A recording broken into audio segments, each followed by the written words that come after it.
ஆமா ஆமா ஆமா உட்காருமா, டாக்டர் கூப்பிடுறேன். சரிங்க sister.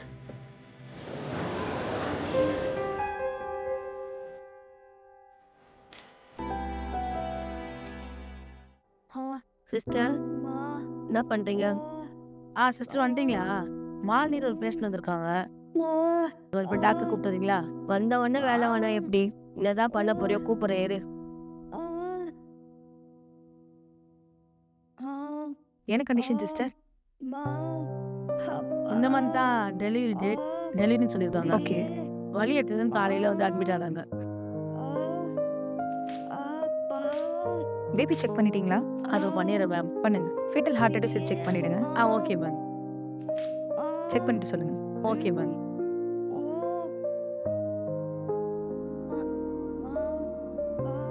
Good morning doctor. Sister BP check பண்ணிட்டீங்களா? பண்ணிட்டு சார், நார்மலாக இருக்கு.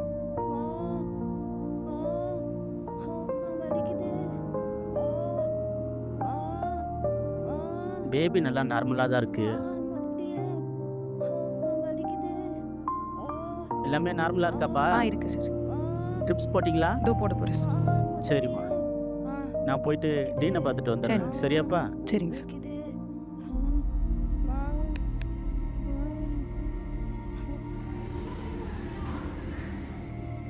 சிஸ்டர் ஷீட் எடுத்து போடுங்க. சிஸ்டர் கேஸ் ஒன்று வந்திருக்கு சிஸ்டர். Okay sir. ஆமாம் சிஸ்டர், ஏற்கனவே காலிலேருந்து ஒரே தலைவலியாகுது. இதில் இன்னொன்று வேறு, டாக்டர் வேறு இங்கே நிற்கிறான். போய் வர சொல்லு டாக்டர். சரி சிஸ்டர். ஷோ ஏய், சும்மா கட்டினுக்காது, அமைதியாக டாக்டர் வர சொல்கிறேன், வெயிட் பண்ணு.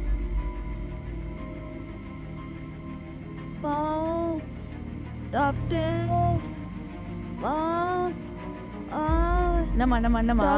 சிஸ்டர் வலிக்குது சிஸ்டர். ஆமா பாப்பா பிறகு இல்லையா, வலி அதிகமாக தான் இருக்கும். சரி கத்தாத, ஊர் வளர்த்துல யாரும் தெரியலையா, நீ தான் பெற்றுக்கிறியா? கொஞ்ச நேரத்துக்கு டெலிவரி ஆகிடும், டாக்டர் வர சொல்கிறேன். முடியலையே, முடியலையே டாக்டர், முடியல டாக்டர். இருங்க கொஞ்ச நேரம். முடியலையே சிஸ்டர் ப்ரொசீஜர் ஸ்டார்ட் பண்ணுங்க சீக்கிரம்.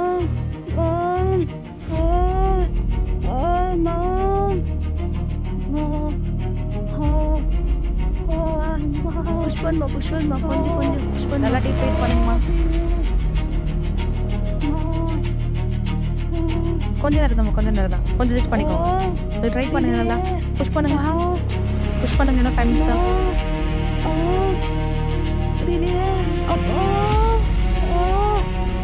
சிஸ்டர் டைலேஷன் ஸ்டார்ட் ஆச்சு, ப்ரெஸ் பண்ணுங்க. புஷ் பண்ணுங்கம்மா, கொஞ்சம் புஷ் பண்ணுங்க. கொஞ்சம் ட்ரை பண்ணுங்க. புஷ் பண்ணுங்க, கொஞ்சம் புஷ் பண்ணுங்க. ஐயோ, காலையிலேருந்து கத்துற தலைவலியாது, கொஞ்சம் புஷ் பண்ணாமா. புஷ்பன்மா பெர்மனன்ட் ரைடர் நினைக்கிறேன். எபிசோட் ப்ரிப்பேர் பண்ணுங்க. பாப்பா வந்துருமா புஷ்பன்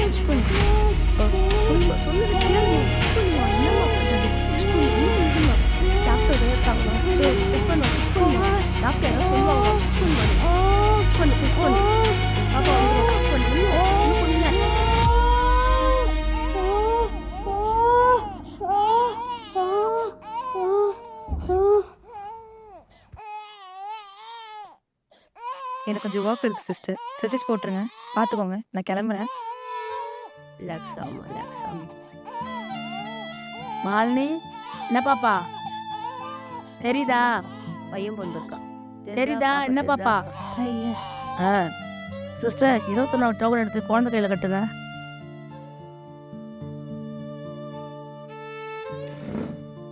அப்பாடா, ஒரு வழியா டெலிவரி முடிஞ்சதுப்பா. காலையிலேருந்து ஃபோன் கூட எடுக்கல.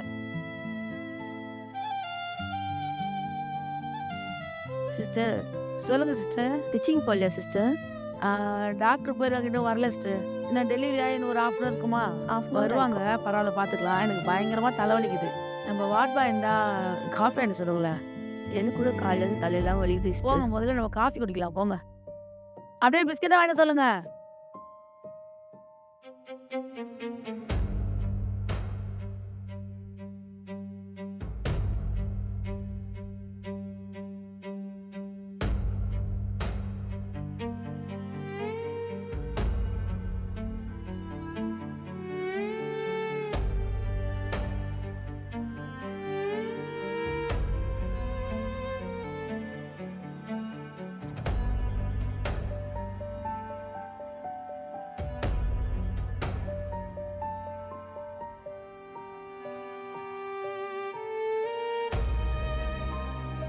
அட கடவுளே, இவ்வளோ ரத்தம் இருக்கு. சிஸ்டர் பார்க்கல? சிஸ்டர் சிஸ்டர் என்ன சிஸ்டர் உட்காந்து செல்போன் நோண்டிட்டு இருக்கீங்க நீங்க? இங்க இவ்வளோ ப்ளீடிங் ஆயிட்டு இருக்கு, அங்க பேஷண்ட் படுத்துட்டு இருக்காங்க பெயின்ல. என்ன காரியம் பண்ணிட்டு இருக்கீங்க நீங்க?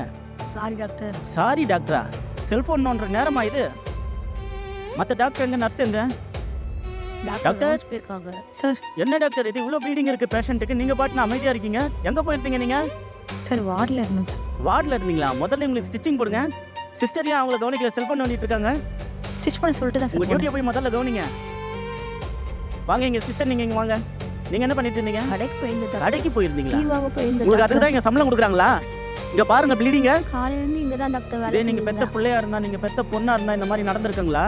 தலைவலின்னா உங்க டீ டியூட்டியை வாங்க பாருமா நீ முதல்ல. அப்புறம் டீ Sorry காப்பி டாக்டர், வாங்கலாம். என்னை போங்க மன்னிச்சிடுங்க. முதல்ல இது எல்லாமே க்ளீன் பண்ணுங்க. போங்க சரிங்க டாக்டர். போங்க. நான் இப்போ ரவுண்ட்ஸ் போயிட்டு வருவேன். சரிங்க இங்க டாக்டர். சுத்தமா இருக்கணும், அவங்களுக்கு ஸ்டிச்சிங் போட்டுருக்கணும். புரியுதா? சரிங்க டாக்டர். வேற யாராவது செல்போனையோ இல்லை லேப்டாப்பையோ நோண்டிட்டு இருக்கிறத பார்த்தேன், வேலையை விட்டு தூக்கிடுவேன், உங்களை சஸ்பெண்ட் பண்ணிடுவேன்.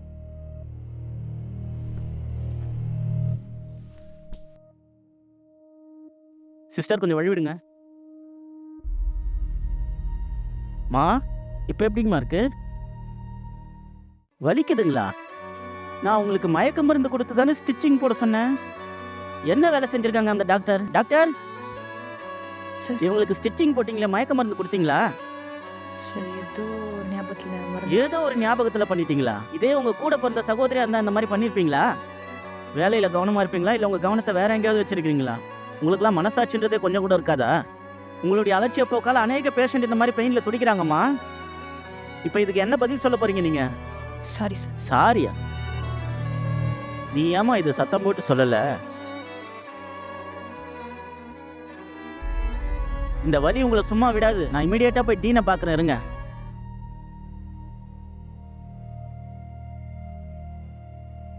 என்ன கேஸ் பார்த்தீங்க? நார்மல் டெலிவரி கேஸ் பார்த்தேன் சார். ஸ்டிச்சிங் போட்டீங்களா? ஸ்டாஃப் நர்ஸ் ஸ்டாஃப் நர்ஸ் கிட்ட சொல்லிட்டு போனீங்களா? நீங்க டாக்டரா அவங்க டாக்டரா? இதை என்கிட்டயே வந்து சொல்றீங்களே, உங்களுக்கு வெக்கமா இல்லை? நீங்க என்ன பண்ணீங்க? சாரி டாக்டர், என்கிட்ட தான் சொல்லிட்டு போனாங்க. நான் தான் ஸ்டிச்சிங் போடாமல் கொஞ்சம் கேர்லெஸ்ஸாக இருந்துட்டேன். உங்க கேர்லெஸ்னால எத்தனை பேஷண்ட் பாதிக்கப்படுறாங்க தெரியுமா? இதுதான் லாஸ்ட் வார்னிங். நீங்க எங்க போயிருந்தீங்க? சாரி டாக்டர், டீ கடைக்கு போயிருந்தேன் டாக்டர். என்ன டாக்டர் இது? டீ கடைக்கு போயிட்டு சொல்றாங்க. To interrupt you doctor. இதே தான் என்கிட்டயும் சொன்னாங்க. டீ வாங்குறேன், காப்பி வாங்குறேன்னு சொல்லி அலட்சியமா பேசுறாங்க. இந்த பேஷண்ட்டோட முழு பெயினுக்கும் ஓவர் ப்ளீடிங்க்கும் காரணம் இந்த 3 பேரும் தான். இவங்களால அரசு மருத்துவமனைக்கு தான் கெட்ட பேர். இதுதான் ஒரு பேஷண்ட் கிட்ட நீங்க நடந்துக்கிற மாதிரியா? பேஷண்ட்டுக்கு எதுக்காக நம்மளை தேடி வராங்க? கடவுள் மாதிரி அதிகமா மதிக்கிறது நம்மள தான். மருத்துவத்துறைன்றது ஒரு பொறுப்பான துறை, சேவையா செய்யற துறை இது. இதுலயே உங்க அலட்சியத்தை காட்டிங்கன்னா எப்படி அது? திரும்பவும் இந்த மாதிரி நடந்தது நான் உங்களெல்லாம் டிஸ்மிஸ் பண்ண வேண்டியது வரும். ஏன்னா இதுக்கெல்லாம் ரெஸ்பான்சிபிலிட்டி நான் தான். கொஞ்சம் ஜாக்கிரதையா இருங்க. போங்க. டாக்டர் ஒரு நிமிஷம், சிஸ்டர்ஸை கூப்பிடுங்க. டாக்டர் கூப்பிடுறாங்க. நான் ஏன் இவ்வளோ கோபமா பேசுறேன் தெரியுமா?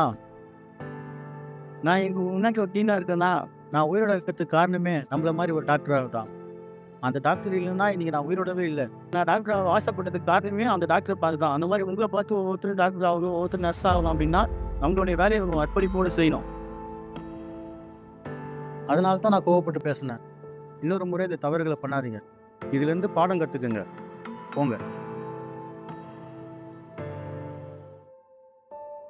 சாரிம்மா, நான் இனிமேல் இப்படி அலட்சியமாக இருக்க மாட்டேன். சாரி. இப்போ உடனே உனக்கு க்ளீன் பண்ணிடுறேன். கொஞ்சம் அப்படின்னு பிடிச்சிட்டு எந்திரிச்சு உட்காரு.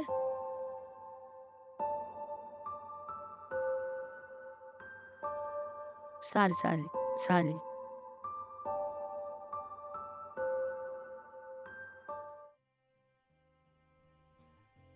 சாரிம்மா, தெரியாம தப்பு பண்ணிட்டோம்.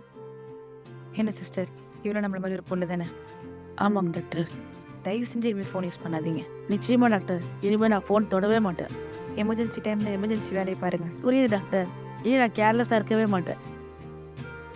சிஸ்டர், பேஷண்ட் வெளியே வெயிட் பண்ணிட்டாங்க இடுப்பள்ளியில். இப்போ ரெடி பண்ணுங்கள் சிஸ்டர். அனஸ்தீஷியா முக்கியமாக இருக்கான்னு செக் பண்ணுங்கள். டெலிவரி முடிஞ்சதும் ஸ்டிச்சஸ் போடுறோம்.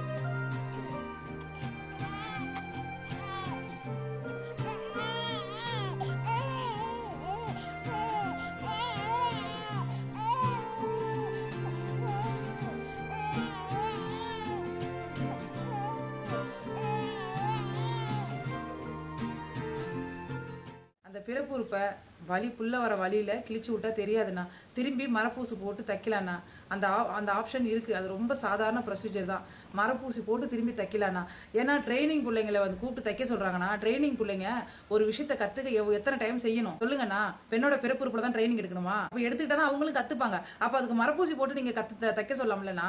எப்சியோட்டமி அப்படின்னா ஒரு குழந்தை பிறப்புறுப்பை டச் பண்ணும் பொழுது வெளியே வர முடியலன்னா அந்த பிறப்புறுப்பை அறுத்து விடுவாங்க, கத்தரிச்சு விடுவாங்க. அது எவ்வளவு பெரிய கொடுமை தெரியுங்களாங்க. எங்கேயோ ஒரு நர்ஸ் பண்ற தப்புனால எல்லாருக்கும் ஒரு அவமதிப்பு ஏற்படுது. இது கேட்கவே எனக்கு ரொம்ப அவ்வளோ மன வருத்தமா இருந்தது. ஏன்னா நானும் நிறைய டெலிவரி பண்ணிருக்கேன், டெலிவரி பார்த்திருக்கேன். ஆனா ஒரு விஷயங்க, ஒரு நர்ஸா இருக்கிறவங்க ஒரு குழந்தைய கையில எடுக்கிற அம்மாங்க, அவங்கதான் அம்மாவா இந்த உலகத்துக்கு அந்த குழந்தைய வரவேற்கிறாங்க, டாக்டரும் நர்சஸும். இந்த மாதிரி ஒரு சில செவிலியர்கள் பண்ற ஒரு சில தப்புனால அது எவ்வளவு புனிதமான தொழில், எல்லாரையுமே வந்து திட்ட வேண்டியது இருக்கு. கவர்மெண்ட் ஹாஸ்பிட்டல் போறதே வந்து பயமா இருக்கு. இதுக்கு வந்து கண்டிப்பா வந்து கவர்மெண்ட் தான் வந்து ஒரு ஆக்ஷன் எடுக்கணும். இது வந்து ஒரு கவர்மெண்ட் ஹாஸ்பிட்டல் ஒரு டிஸ்ட்ரிக்ட்ல மட்டும் நடக்கு அப்படின்னு கிடையாது. எல்லா இடத்துலயுமே இப்படிதான் இருக்காங்க. ஈவன் எனக்கு பிரைவேட் ஹாஸ்பிட்டல்ல வந்து டெலிவரி ஆச்சு. பட் நான் ஒரு 4 months பிரெக்னெண்டா இருக்கிறப்போ எக்கோ எடுக்கிறதுக்காக கவர்மெண்ட் ஹாஸ்பிட்டல் போயிருந்தேன். அப்போ வந்து ஒரு பிரெக்னெண்டா இருக்குன்னு கூட பார்க்காம ரொம்ப நேரம் வெயில்ல அலைய விட்டாங்க. ஃபைனலா எனக்கு வேண்டாம் அப்படின்னு சொல்லிட்டு நான் பிரைவேட் ஹாஸ்பிட்டல்லே போய் எடுத்துக்கிட்டேன். ஒருவேளை கவர்மெண்ட்ல தான் எடுக்கணும் அப்படின்னு அவங்க இருக்கிறவங்க வந்து என்ன பண்ணுவாங்க? ஸோ இது வந்து கண்டிப்பா வந்து கவர்மெண்ட் வந்து பார்க்கணும்.